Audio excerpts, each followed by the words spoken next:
Welcome to How to Solve. How to fix Samsung overheating problem.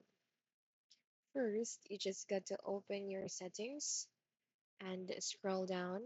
Go to Battery and Device Care, and then tap on Battery.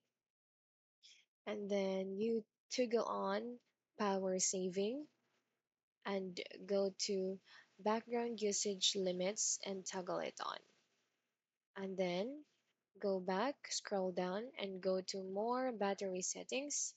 Just tap on Adaptive Battery, toggle it on, Fast Charging, toggle it on, and Protect Battery. And then go back to Device Care. On the settings, click on Memory, tap on Clean Now. You can do this often because it will help save your battery health.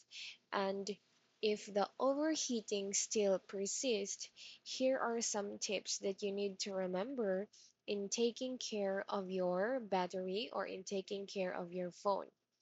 First is don't leave phone in a car. Second, don't use phone on direct sunlight. Third one, don't put phone under the cloth, the paper, or a heavy stuff. And then fourth one, do not overcharge your phone. And then the last one is don't talk for a long time while your phone is charging. I hope this helps. Please like and subscribe for more content. We'll see you in the next one.